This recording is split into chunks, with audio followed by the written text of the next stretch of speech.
SmackDown took place tonight in Cincinnati, Ohio. You had Cody Rhodes, the undisputed WWE champion, starting off the show. When he asked Cincinnati, "What do you want to talk about?" Paul Heyman interrupted him, and he was out with both the Bronze, Braun Breaker, and Bronson Reed. Then Randy Orton immediately showed up on the side of Cody to stop him from being jumped by the Bronze. Heyman is trying to drive a wedge in between Randy Orton and Cody Rhodes, and the announcers pick up on that. You had Randy Orton very visibly glancing at the title Cody was holding. So clearly they're going to do this match. I just don't know when. I think it's more likely it happens in 2026 than this year. I suppose the only possible date it could happen this year would be on Survivor Series. But I don't think we're going to get it that quickly. I think we're most likely going to get Randy and Cody next year.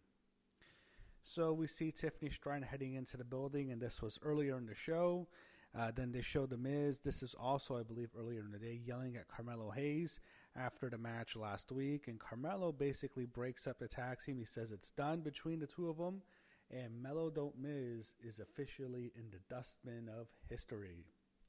Sami Zayn was out next, and then you had Carmelo Hayes answer the challenge. As he was cutting a promo, The Miz jumped him from behind and immediately hit a skull-crushing finale on Carmelo Hayes, and he hit it right on the stage, so it took him out. Miz got the last word tonight. Eventually they'll have a match, and hopefully it ends soon, and maybe Carmelo can do better on his own. So Aleister Black then came out and took the challenge.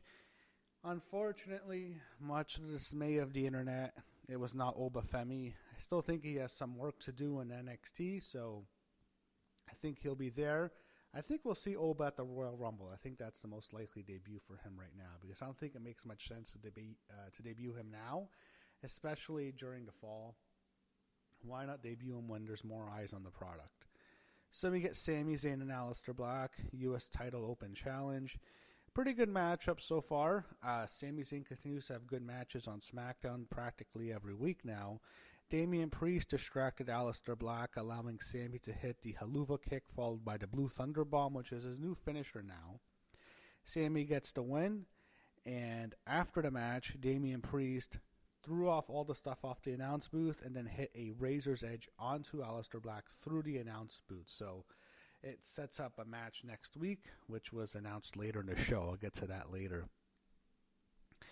We see Sol Ruka and Zarya, and this was earlier in the day, but we see Zaruka talking to Nick Aldis, and then Chelsea Green and Alba Fire tried to recruit them for the Secret Service. So clearly there's going to be a third member, as it seems like Piper Niven is out. They will get a new member, maybe more members, I don't know.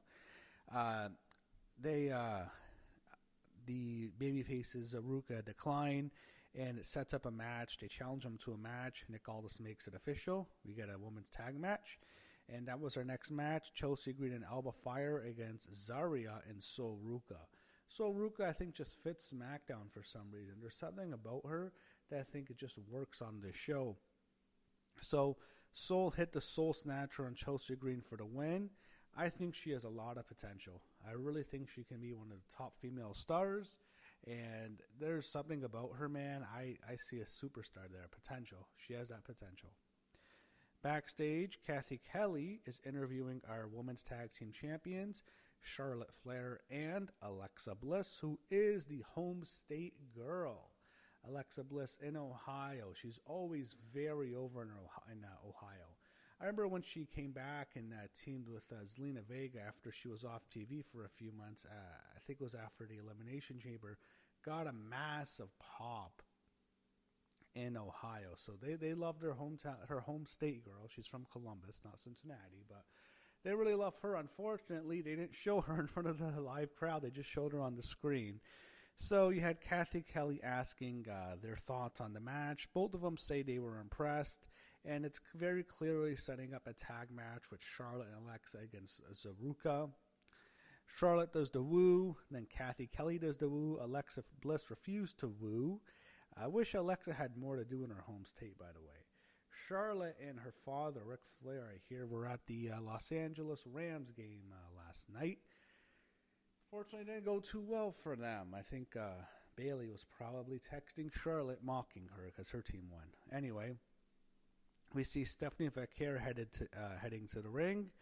And then we see Cody Rhodes talking to Randy Orton backstage. They tease future tension. You can just tell. I mean, when Randy was glancing at the belt, you know, right, it's going to happen. I don't know when it will happen, but clearly that's the direction. It might not even be for the belt. I don't know what they're going to do. To be honest, I really don't know the direction for WrestleMania. And I'm kind of happy in a way.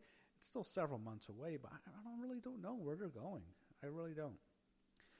So Nick Aldis hosts a contract signing between Stephanie Vaquer and Tiffany Stratton.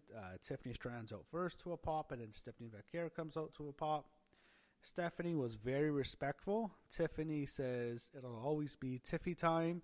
Then they both signed a contract and do a photo op with Aldis, and it was the most civil contract signing in the history of the WWE. Tiffy's walking up the ramp, and then Julia jumps her from behind. Kiana James is with her, and then Kiana gets on the mic, and she just kills the segment because she's not good. She's trying to recruit Stephanie, and she was awful here. Kiana James is actively dragging Julia down, and it's not to say Julia was super, she had a lot of momentum before she was paired with Kiana, but Kiana isn't it, man. She's not very good, and her promo was pretty bad. We saw Julia and Stephanie Vaquer in the same ring again, which was awesome. I'm just waiting to see them interact. I want to see it, but then I can't get Kiana James to shut up. Eventually, Tiffany recovers, attacks Kiana.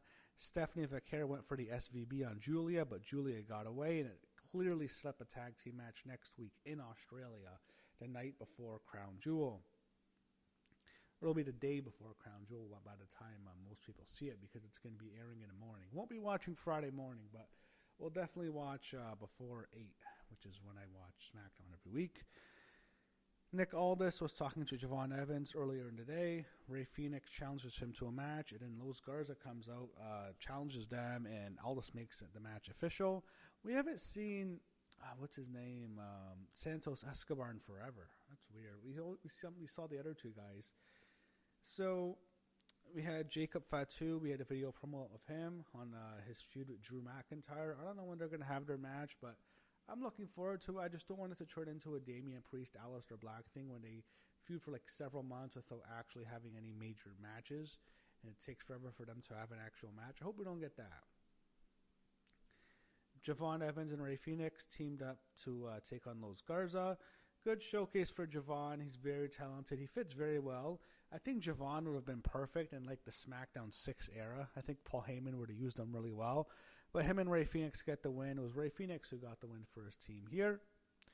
Kathy Kelly's backstage. She interviews Damian Priest. We see Kit Wilson now in a wheelchair after Priest threw him through a wall last week. He gets up, and then Priest pushes him back. And then he pushes the wheelchair, and we hear it crash really bad, which was funny. And then Priest announces he's challenging Aleister Black to a last man standing match next week. That's going to be a good one. I'm looking forward to that. We got a Solo Sikoa video. This was focused on Tala Tonga, I Don't Care. We see Cody Rhodes coming out next, and then we go backstage for our third segment with this lovely woman, Kathy Kelly. She's interviewing the Street Profits and B-Fab. They say they're all on the same page before the match against the Wyatt Six next week, which is a tag team title match. The Wyatts appear on a video TV monitor, and it's grainy footage. It's like a VHS tape. I don't know, but it's a recorded promo to set up the match next week. Wouldn't surprise me to see the Street Profits win. Wyatt Six are just not that, and they really aren't that entertaining to me. Their title reign has been extremely lackluster, to say the least. They preview next week's show, which is in Australia. Randy Orton was out next. And then we get our main event, Cody Rhodes and Randy Orton against Braun Breaker and Bronson Reed with Paul Heyman in their corner. So the big spot near the end was Braun Breaker driving Cody Rhodes through the barricade on the outside. So both of them are taken out of the match. Randy Orton's going for the RKO onto Bronson Reed, but Paul Heyman distracts the referee. And then Seth Rollins hits the curb stomp on Randy Orton. Bronson Reed takes advantage and hits the tsunami on Randy for the win. So Braun and Bronson are victorious tonight. After the match, Seth walks up the ramp. Braun and Bronson wanted to attack him. Seth told them not to. And Seth sees Cody recovering in the ring. He goes for a curb stomp, but Paul Heyman is pleading with him not to. And they're clearly teasing tension between Seth Rollins and Paul Heyman. Heyman's telling them no. Rollins goes to the ring eventually. But Cody counters the curb stomp into a crossroads, and he leaves Seth laying. Cody hits the crossroads on Seth, and that's how SmackDown ended. I think what's setting it up is Brock Lesnar is going to interfere on the match at Crown Jewel, and he's going to interfere on the behalf of Seth Rollins because Paul Heyman's going to get worried about Seth, and he's going to call in Brock, and Brock's going to attack Cody, and Seth's going to get the win there, and I think that sets up the War Games at Survivor Series. But that was SmackDown tonight. I thought overall kind of a skippable show, a missable show. Nothing bad. If you watched it, it's because you watch every week. It was fine. There's nothing wrong with it. It was kind of easier to watch in some parts because you had some good matches, but nothing really that you really need to go out of your way to see. So that was it. And I also have to say, I think Crown Jewel, because the pay-per-view is not consequential at all, and it's such a C-level type of show because there's no stakes on the line, and it's an international show. It just doesn't have a lot of heat to it. It doesn't feel like it feels like because they're building up to such a low-level C-tier show that the product is hurting a bit. So I think once Crown Jewel's over, it clears, and we get to Survivor Series, the product will improve. But that was SmackDown tonight, and we'll see what happens next.